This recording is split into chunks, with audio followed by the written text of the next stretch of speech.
હું તો બોલીશના કાર્યક્રમમાં મેં અનેક મુદ્દા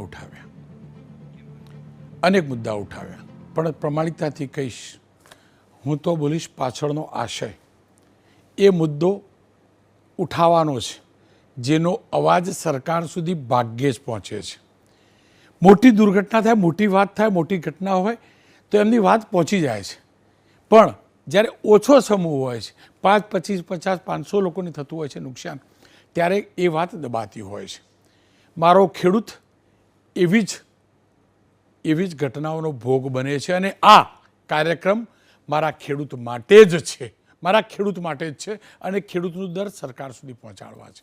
કમોસમી વરસાદ થાય, વધુ ખેડૂતોને નુકસાન થાય એટલે સર્વે થાય, બધું થાય, પણ જ્યારે વધુ વરસાદ થયો હોય અને અનેક જગ્યાએ પુલિયા તૂટે અને અનેક જગ્યાએ નદી નાળા છલકાય અને ખેતરોમાં પાણી ભરાય, જમીન ધોવાય, અને ત્યારે કોણ તેનો સર્વે કરશે? ત્યારે કોણ તેનું ચૂકવણું કરશે? મારા ખેડૂતનો પાક જ ધોવાતો નથી, એનું આખું ને આખું ખેતર ધોવાય છે. આપ જોઈ શકશો, આખું ને આખું ખેતર ધોવાય છે, અને તે પણ ત્યારે જ્યારે પ્રશાસનિક અધિકારીઓએ ગંભીર કામ ન કર્યું હોય ત્યારે. એક નાનો કિસ્સો, હું ફરીથી નાનો શબ્દ એટલે વાપરું છું, આ અધિકારીઓ માટે નાનો હશે. દર વખતે કહેવાય કે ગેડ પંથક જે છે તે રકાબી જેવો છે, એટલે ત્યાં પાણી ભરાય છે, માની લીધું, પણ પાળા કોના પાપે તૂટે છે? એ જ ગેડ પંથકમાં પાળા તૂટે અને સ્થિતિ ખરાબ થાય તો જવાબદાર કોણ? ફૂલ સ્ક્રીન દ્રશ્યો જોજો, 3 વિન્ડો પર છે, ફૂલ સ્ક્રીન દ્રશ્યો જોજો. આ ગઈકાલના દ્રશ્યો છે.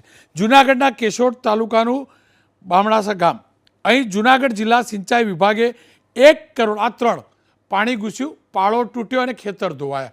3 દ્રશ્યો છે, 3 દ્રશ્યો. આ પહેલો જ્યારે પાળો તૂટતો હતો ને, આ પાળો નથી તૂટ્યો, મારા ખેડૂતનું કિસ્મત તૂટ્યું છે. અધિકારીઓ માટે માત્ર પાળો હશે, ફરીથી કોઈને કોન્ટ્રાક્ટ આપીને એમાંથી કડકી કરવી હોય તો કરે, ના કરવી હોય તો કંઈ નહીં, પણ મારા ખેડૂતનું ખેતર આખું કેવી રીતે ધોવાયું છે ને, આ જોઈ લો. અહીંયા પાળો તૂટ્યો, અને પાળો પણ થોડાક સમય પહેલાં, હજી તો 29 જૂને આ પાળાનું કામ પૂર્ણ થયું હતું. 1 જુલાઈએ વરસાદ વરસ્યો અને પાળો તૂટ્યો. આજુબાજુના 12 ગામ બાલા, સરોર, અખોદ, પંચાળા, સામાકાંઠા ગામ, મટિયાણા, આંબલિયા, દોચલાણા, પાદરડી, આવા ગામની અંદર પાણી ઘૂસ્યા. મારા ખેડૂતના ઘરમાં પાણી ઘૂસ્યા, મારા ખેડૂતના ખેતરમાં પાણી ઘૂસ્યા, અને એવો પ્રવાહ ઘૂસ્યો કે આખું ને આખો જે મગફળી વાવી હતી એ તો ધોવાઈ જ, એ તો કદાચ ખેડૂત બિચારો ફરીથી પણ બીજ વાવશે, મજૂરી કરશે, મજૂરી કરવા જ જન્મ્યો છે, પણ જમીન જ નથી રહી તો ઉગાડ છે ક્યાં? આખા ખેતર ધોવાઈ ગયા છે. અહીંયા 2 પાળા જોજો. એક પાળો મારા ખેડૂત, મારા ગ્રામજનોએ આ સિમેન્ટની બોરીવાળો છે ને જાતે બનાવેલો, એની બીજી જ બાજુનો પાળો જે હતો ને, જે ધોવાયો છે ને, એ સરકારના કોન્ટ્રાક્ટરે બનાવેલો. મારા ખેડૂતે જાતે ફંડ ઊભો કરીને જે બનાવેલો ને એક સાઈડનો, એ નથી ધોવાયો. એ જ નદી, એ જ પ્રવાહ, એ જ જગ્યા મારો ખેડૂત બનાવે છે પાળો જાતે, આ સિમેન્ટની બોરીવાળો, એ નથી ધોવાતો, અને પેલો ધોવાય છે. ધોવાઈને શું થાય? તો ખેડૂતનો પાક પણ ધોવાયો અને આખું નાખી ખેતર ધોવાયું, જમીન ધોવાઈ. કેમ કે આ ખેડૂતોની સંખ્યા 500,000 હશે, ત્યારે સરકારના ધ્યાનમાં નહીં જાય. માત્ર અહીંયા નહીં, અનેક ઠેકાણે આ પ્રકારની સ્થિતિ સર્જાય છે. હાઈવે બને, મારા ખેડૂતની જગ્યા જાય, વાંધો નહીં, ખેડૂત ઉદાર દિલે આપે, વળતર મળે ન મળે તો પણ આપે, પણ અડધું ખેતર જે બાકી રહ્યું, કેમ કે પાણીના નિકાલની વ્યવસ્થા ના હોય, ખેતર ધોવાય. નાળું તૂટે, ખેતર ધોવાય, અને અનેક નાળા તૂટ્યા છે અને અનેક ખેતરો ધોવાયા છે. સવાલ એ છે, પંચાયત વિભાગ, PWD વિભાગ, NHI, હાઈવે ઓથોરિટી, આ બધા એવી કેમ વ્યવસ્થા નથી કરતા કે એક ગૂંઠો પણ પાણી ખેડૂતના ખેતરમાં જાય ને તો એની જવાબદારી લઈને વળતર આપે? આવી કેમ પોલિસી નથી બનતી? અને આ પોલિસી સરકારે બનાવવી પડશે. કેમ બનાવવી પડશે ને? એ જુઓ આ ખેડૂતોનું દર્દ. જો સરકારી બાબુઓ સાંભળતા હોય ને તો હિરેન રાજગુરુ અહીંયા ગયા હતા ગામમાં, જે બધા વાતો કરે, પેલું રકાબીવાળી વાર્તા ડફળો બનાવવાની. જે તકલીફ છે ને, તમારી નિયત, તમારા કામ કરવાની પદ્ધતિમાં ખોટ છે ને, એટલે છે. આ પાળો એટલે તૂટે છે, અને પાળો તૂટે છે ને એટલે જ પાણી ભરાય છે. જુઓ જુનાગઢ જિલ્લાના એ ખેડૂતોનું દર્દ સાંભળે સરકાર. પાળો ક્યારે બન્યો હતો, કેટલો ખર્ચો થયો હતો, અને આ પાળો જ્યારે બનતો હતો ત્યારે તમે કોઈ સલાહ સૂચન કરેલા કે નહીં? ભાડો સાહેબ 1,36,00,000 રૂપિયાનો થયો. પછી અમે 24 કલાક માથે ઉભા. આ સાહેબોની મિલીભગતથી આ પારો છે ને ઊંચો કરવા દીધો નહીં કે તમારી અહીંયા તમારી માલિકી નથી, તમે અહીંયાથી વયા જાઓ. પછી એને કારણે કે 1 મીટર ઊંચો હોત ને તો આ પારો તૂટે જ નહીં. એટલે સાહેબે અમારું માન્યા નથી.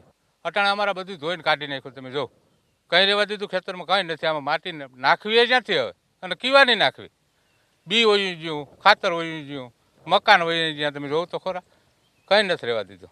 અને હવે આને હાંધવો એ કેમ? એ તો જેણે બનાવ્યો છે એ જ હાંસશે. કેદી ત્યાં તો અમારું તો પૂરું થઈ જાય ને. અમે 24 કલાક અમારા ઘરના 10,000 રૂપિયા બગાડ્યા. અમે અમે માથે 24 કલાક ઊભા હતા, અમારું માન્યા નથી. પાળો તૂટ્યા પછી લગભગ 2 થી 3 દિવસ પાણી ફરી વળ્યા. બધા ગામના લગભગ સંપર્ક વિહોણા જ ગામ હતા. બધા રસ્તા તૂટી ગયા છે અને લગભગ કોઈ એની ઘરની બહાર કોઈ નીકળી શકે એવી પોઝિશનમાં નહોતા. બહુ ખરાબ પરિસ્થિતિમાં જીવા 3 કે 4 દિવસ. આ પાળો તૂટ્યો એટલે અહીંથી બધા જે આપણે ગામમાં મૂળિયાસાવાળો રસ્તો છે, ટીકરવાળો રસ્તો છે, બધા અને આ માણાવદરવાળો, આ પાણીને લીધે બધે રસ્તા ઉપર પાણી ફરી વળ્યા છે. 48 કલાક થઈ ગઈ છે. ત્યારે અત્યારે સવારે રસ્તો ખુલ્યો છે. કોઈ પણ ગામના માણસને ક્યાંય બહાર જવું હોય તો નીકળી શકે એમ નથી. અને અમે અહીં સામે જ રહીએ છીએ. અમે ઘરમાંથી બહાર નહોતા નીકળી શકતા. હવે આમાં કોઈ પણ એમરજન્સી કોઈ પણ ગામના માણસને પરિસ્થિતિ આવે તો હવે નીકળે ક્યાંથી, એવી પરિસ્થિતિ અમારી હાલાકી છે. આ પરિસ્થિતિ થઈ છે તો હવે ખેડૂતની શું હાલત થશે? ખેડૂતનું પહેલાં તો છે ને ઢોરનો ચારો બધો છે ને બગાડી નાખ્યો. આ પૂર ફરી વળે એટલે હેડાના ખડ છે, બીજા નંબરમાં જે કંઈ ખેતરમાં જુવાર કે વાવેતર હોય બધા બળીને નાશ થઈ ગયા. કાકા હવે ખેડૂત શું કરશે? આ તમારા ગામના આજુબાજુના જેની જમીન ધોવાઈ ગઈ છે એને શું કરવાનું? હવે અમે તો સાહેબ શું કરીએ? અમે તો 10 વર્ષ તો કરતા આવીએ આમને, ઘરના રૂપિયા નાખી. હવે અમે તો બીજું તો હવે શું કરી શકીએ? સરકાર પાસે કોઈ આશા અપેક્ષા? સરકાર તો કઈ નથી, આ પારાની છે. આનું કરો, બીજી કઈ અમારે અમે માટીએ ભર લેવું અમારી. પણ માંડવીનું બી તો જ્યું, હા એ તો જવાનું છે. હા એ તો જ્યું, ખાતર જ્યું, બી જ્યું, બધું જ્યું. આપણે ભાઈ એ તો સરકાર દે. શું આશા શું છે સરકાર પાસે? સરકાર પાસે આશા એ કે પહેલાં તો આ પાડો છે ને તાત્કાલિક કાલે નહીં, કાલનો દિવસ કામ અહીંયા ચાલુ નથી થાય, પરમ દિવસે આ કામ ચાલુ કરવું હોય તો થઈ શકે. સરકારના જે કંઈ અધિકારીઓ છે, અધિકારીઓ અહીંયા માથે ઊભી અને પરમથી કામ ચાલુ કરવું 100% થઈ શકે એમ છે. ખેડૂતની સલાહ લઈને કરે એની નહીં, બરાબર. અને સરકાર સુધી આ પ્રશ્ન પુગાડે. અને આ ઓજત નદી છે આજ પોળી કરવાનું 10 વર્ષ થયા. મેં કહી 10 વર્ષ થયા. 10 વર્ષ અને પોળી કરવી તો સરકારને 1 રૂપિયાનો ખર્ચો નથી. ખેડૂતને પૂછે કે આ ખર્ચા વગરની નદી પોળી કઈ રીતે થાય? જ્યાં સુધી આ ખરેખર ઓજત નદીની માલિકી છે ત્યાં સુધી મેઢા ખૂતી જ્યાં બધું કમ્પ્લીટ થઈ ગયું, 1 રૂપિયાનો સરકારને ખર્ચો ન થાય ખેડૂતની સલાહ લઈને કરે તો. એ જે કંઈ માટી છે એ ખેડૂત ભરી જ જવાના છે અને એની ભરાઈ પણ ખેડૂત દઈ દેવાના છે.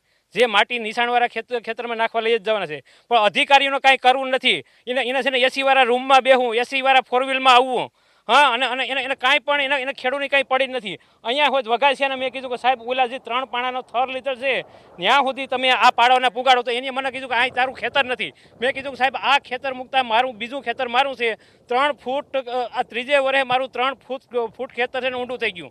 એના વિડીયા ઉતારી ગયા. તમને કે અમને કહી ગયા હતા કે તમને બિયારણ મળી જાય, તમારી ખેતર ભરતી કરવાના લેવલના પૈસા મળશે, માટી નાખવાના મળશે. 1 રૂપિયો નથી મળ્યો. ખોટા અમારા ફોટા પડ્યા. પછી અમારી પાસે નકલું કઢાવ્યું, ફોટા મોકલા. અમે કંઈ અમને 1 રૂપિયો આપ્યો નથી. ને આ વર્ષે પાછું ખેતર છે ને ધોવાઈ ગયું હાવ. અને અત્યારે તમારી નજર સામે જો આ 3 ફૂટ પાણી ભર્યું.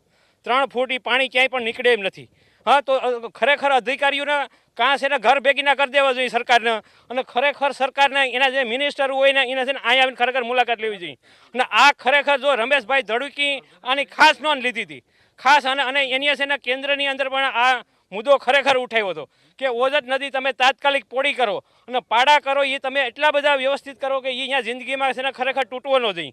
તો આ ડિઝાઇન ખરેખર સારી જ હતી. પણ આ છે ને અધિકારીઓની મેલી ભગતને કારણે આ પાડો તૂટ્યો ને આ પાડો તૂટે જ નહીં.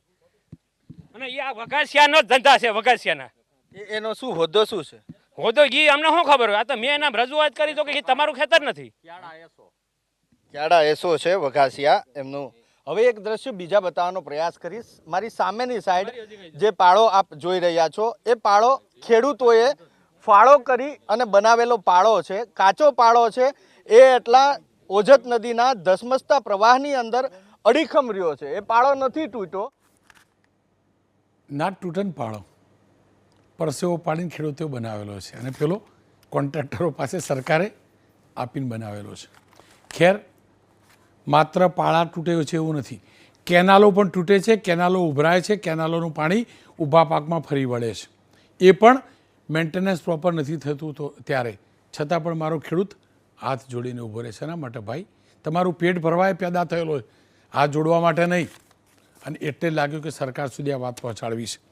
દોલાભાઈ મારી સાથે જોડાય છે, બનાસકાંઠાથી ખેડૂત છે અને હિરણભાઈ હિરપરા પ્રદેશ મહામંત્રી ભારતીય કિસાન મોરચાના, પરંતુ એ ખેડૂત આગેવાન પણ છે ને એમનું દિલ પણ ખેડૂતનું છે, હું જાણું છું. ખેર દોલાભાઈ, સૌરાષ્ટ્રના ખેડૂતનો દર્દ જાણ્યું. મને યાદ છે તમારે ત્યાં 13-14માં પણ પૂર આવેલું. હું રિપોર્ટિંગ કરવા આવેલો અને આખા આખા ખેતર ધોવાઈ ગયેલા, જમીન ધોવાઈ ગયેલી.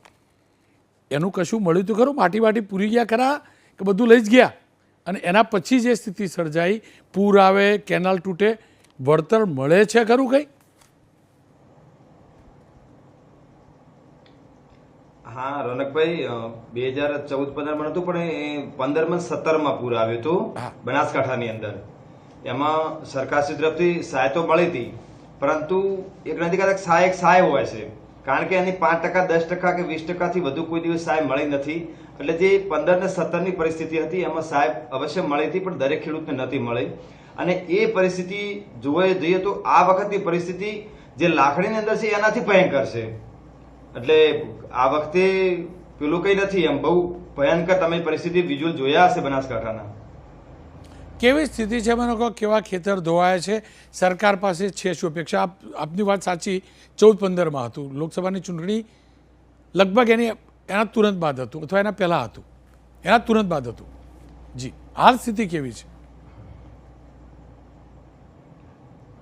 હાલ જે રોનકભાઈ અત્યારે વાત કરીએ તો બનાસકાંઠાની અંદર એક જ દિવસની અંદર એટલે 12 કલાકમાં 11 ઇંચ વરસાદ ખાબકતો હોય તો આપણે પરિસ્થિતિ જોઈએ કે બનાસકાંઠાનો જે ભૂગર્ભ જે આપણે ભૌગોલિક પરિસ્થિતિ એ ઢાળવાળું છે અને એના લીધે ઢાળવાળાની અંદર પાણી બધું એક જગ્યાએ એકઠું થાય છે અને એક ખેતર ભરાય એમાંથી ફૂટીને પાળો ફૂટીને બીજામાં જાય, બીજામાં ત્રીજામાં, એટલે બધું ભેગું થઈ અને એક ખેતરને કે આજુબાજુના 10-20 ખેતરની અંદર પડ્યું રહેશે. તો એ પાણી છે 1 મહિના સુધી એ ઓસરવાનું નથી. તો એ ખેડૂતના જે 8-10 ખેતરો આવેલા છે નજીકના, એ ખેતરોની અંદર આ વખતે ચોમાસાની અંદર વાવેતર થવાનું નથી. અને એવું કુદરતી કર્યું છે કે આ વખતે અમારે જે મામૂલો પાક હોય છે મગફળી, જેનો 1 કટો આપણે 20 કિલોનું વાવેતર કરવું હોય તો મિનિમમ 5000 રૂપિયા ખર્ચો થાય. કોઈએ 20 કટા મિનિમમ વાવેલા તો 1 લાખનો ખર્ચો કરેલો. એની સાથે સાથે બાજરીનું પણ વાવેતર થઈ ગયું, તલ, કપાસ જેવી જે વસ્તુ હતી એનું પણ વાવેતર થઈ ગયું. એ આખું સંપૂર્ણ ધોવાણ થઈ ગયું. અને સાથે સાથે જે હાઈવે નીકળેલા હતા, ક્યાંક રોડ નીકળ્યા હતા, એ હાઈવેનો 1 કિલોમીટર આ બાજુથી ઢોળાવ, 1 કિલોમીટર આ બાજુ, બંનેનો જે ઢોળાવનો જે પાણી તો એક જ ખેતરની અંદર આ લોકોએ નાખ્યા છે. અને જેની અંદર નાળા, એટલે પૂરા 1 કિલોમીટરના એરિયાનું પાણી આખું હાઈવેની આજુબાજુમાં એ ભરેલો પડ્યો રહે. એટલે આજની પરિસ્થિતિ જોવા જઈએ તો ખેડૂતની ખરેખર હાલત એક બેદર થયેલી છે. અને લાખણી વિસ્તારની વાત કરીએ, જેને અમે રોનકભાઈ એક લાખણી શબ્દ અધિકારીઓ માટે છે, પણ અમારા માટે એક લાખણી શબ્દ છે કે જે લાખણીની હાલત આજે એવી થયેલી પડી છે કે જે 2015 ને 17ની અંદર જે ધાનેરાની પરિસ્થિતિ હતી એનાથી પણ વિકટ પરિસ્થિતિ, કારણ કે ખેતરો આખા બેટમાં ફેરવાઈ ગયા અને જે બી ધોવાણ હતું એની અંદર ખાતર નાખેલું હતું, એ જે પાળાઓ બાંધેલા હતા એ આખા તૂટી અને પૂરેપૂરા જો આખો વિસ્તાર જે જંગલમાં ટાઈપનો લાગતો હોય એ રીતનો બનેલો. અને એની અંદર અત્યારે પાછળના 2 થી 2.5 મહિનાની મહેનત કરશું તો એ પાછું ઠીક થશે. ને એની અંદર એ ધોવાયેલી જમીન એ કશું એમાં ઉપજ થતું નથી. એટલે આજની પરિસ્થિતિમાં તમે વિઝ્યુઅલ જોયા હશે અને આખા ગુજરાતે આ વિઝ્યુઅલ જોયા છે કે ગઈકાલનો જે રેકોર્ડ હતો એ પૂરા ગુજરાતની અંદર 11 ઇંચ સૌથી વધારે, તમે જ ગઈકાલે વાત કરી, મેં એપિસોડ જોયો હતો, 11 ઇંચ વરસાદ. એટલે એ સૌથી મોટી એક અત્યારે વરસાદ અમારા માટે લાગણીપૂર્વક હતું, પરંતુ ગઈકાલનો જે વરસાદ એક હંગાતે પડ્યો એ અમારા માટે આ જે લાખણી અમે સુરત કહેતા હતા એ સુરતની એ અત્યારે બધ સુરત કરી નાખ્યું છે. દોલાભાઈ, આપનો ખૂબ ખૂબ આભાર. એ હકીકત છે કે આશીર્વાદ છે વરસાદ. મારો જે મુદ્દો છે એ કેનાલ તૂટે, પાણી ભરાય ખેતરમાં. મારો જે મુદ્દો છે હાઈવેની આજુબાજુમાં ખેતરોમાં પાણી ભરાય, એ માટેનું વળતર કેમ નહીં? પાળો તૂટે તો વળતર કેમ નહીં? હિરેનભાઈ મારી સાથે જોડાય છે. હિરેનભાઈ, જુઓ, સર્વે થાય કમોસમી વરસાદનો, અનરાધાર વરસાદ પડે, અતિવૃષ્ટિ કે અનાવૃષ્ટિ થાય ત્યારે, પણ આ પ્રકારે કે જ્યાં 5, 25, 50, 500 ખેડૂતનું જ દર્દ છે, પણ એક ખેડૂત માટે તો ઇન્ડિવિજ્યુઅલ એનું ઘર તો એનાથી ચાલે છે ને. આખું ને આખું ખેતર ધોવાઈ જાય અને પાળો તૂટવાના કારણે ધોવાય, હાઈવે બને એના જ કારણે બાજુમાં પાણી ભરાય, એના જ કારણે આખી સિઝન ફેલ જાય. આના માટે વળતરની મારા તો ધ્યાનમાં નથી કોઈ યોજના, પણ યોજના છે ખરી?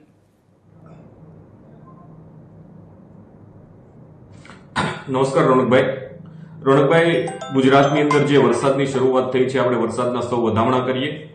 ધરતીપુત્રો છે, ખેડૂતો છે, ત્યારે આજે વધારે પડતો એક સાથે જે વરસાદ પડ્યો છે એના હિસાબે બનાસકાંઠા જિલ્લાનું લાખણી હોય તો પણ ભલે, અને જુનાગઢ જિલ્લાની અંદર આપે જે દ્રશ્યો બતાવ્યા છે એ દ્રશ્યો જોતા ખેડૂતોની જે મહેનત છે, ખેડૂતોના જે સપના છે, એ સપના ખરેખર ધોવાયા છે.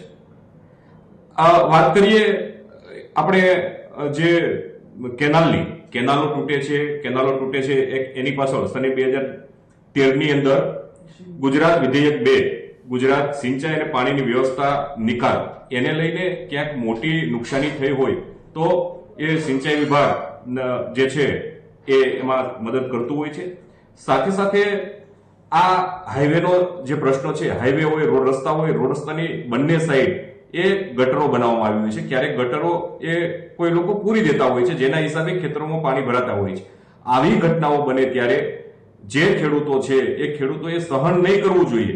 હું સ્પષ્ટ કહું છું કે ખેડૂતોના પાકને નુકસાન થતું હોય, પાણી ભરાઈ રહેતું હોય, એમને સહન નહીં કરવું જોઈએ. જે તે વિભાગના R&B પંચાયત હોય, સ્ટેટ હોય કે નેશનલ હાઈવે હોય, એમની જે ઓથોરિટી છે એમને એડવાન્સ આપણે જાણ કરી અને આવા જે નિકાલા છે એ ખુલ્લા કરાવવા જોઈએ.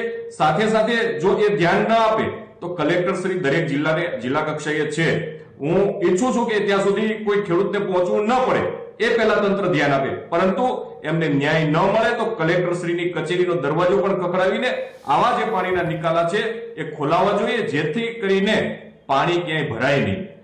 બીજો પ્રશ્ન આપનો એ પણ છે કે આવી ઘટનાઓ બને ત્યારે ખેડૂતોને નુકસાન પારાવાર થાય છે, અને પારાવાર નુકસાન થતું હોય ત્યારે એને યોગ્ય મદદ મળવી જોઈએ. જે રીતે જુનાગઢ જિલ્લાની અંદર એ પાણીનો પાળો તૂટ્યો છે અને એના હિસાબે એ નુકસાન થયું છે, એ નુકસાન માટે ખરેખર ત્યાંના ખેડૂતોએ તંત્રને રજૂઆત કરવી જોઈએ, કલેક્ટરશ્રીને પણ રજૂઆત કરવી જોઈએ. અને આપના માધ્યમથી મેં જે આ દ્રશ્ય જોયા છે, એક ખેડૂત પુત્ર તરીકે, એક ભારતીય જનતા પાર્ટીના આગેવાન તરીકે, કારણ કે અમારી સરકાર એક ખેડૂતોની સરકાર છે, ખેડૂતોની સાથે રહેવા વાળી સરકાર છે. અમારા જનપ્રતિનિધિઓ પણ એ ખેડૂતોની વચ્ચે હોય છે, ગામડાઓની વચ્ચે હોય છે. ત્યારે એમના માધ્યમ થકી પણ આ જે નુકસાન થયું છે એ ખેડૂતોનો સર્વે થાય અને મળવાપાત્ર સહાય એમને મળે. અને એ કરતા પણ જે ખેડૂતોની લાગણી અને માગણી છે, ખેડૂતોએ પણ કહ્યું કે અમારા પૂર્વ સાંસદ રમેશભાઈ ધડુક, એમણે ભારત સરકારની અંદર, ગુજરાત સરકારની અંદર રજૂઆત કરીને આ ઓજત નદીનો જે પાળો છે એ સુવ્યવસ્થિત બને એ માટેનો એ પ્રયાસ કર્યો હતો. એટલે એમને પણ અભિનંદન આપીશ. સાથે સાથે જેમણે નબળું કામ કર્યું છે એ નબળું કામ કરનાર સામે પણ કડકમાં કડક પગલા લેવા જોઈએ અને તાત્કાલિક એ પાળો બને એ માટેની વ્યવસ્થાઓ થવી જોઈએ. જે લાગણી છે એ સરકાર સુધી 100% પહોંચાડશું. હિરણભાઈ, સહાયવાળી વાત ના પહોંચાડતા. મારો ખેડૂત છે ને ભિખારી નથી, સહાયની જરૂર નથી. અતિશય વરસાદ પડે, નુકસાન ગયું તો તમે સહાય શબ્દ વાપરો. અહીંયા તો પાળો તૂટ્યો છે, સરકારે બનાવેલો પાળો તૂટ્યો છે. સરકારે પેનલ્ટી ચૂકવવી જોઈએ મારા ખેડૂતને.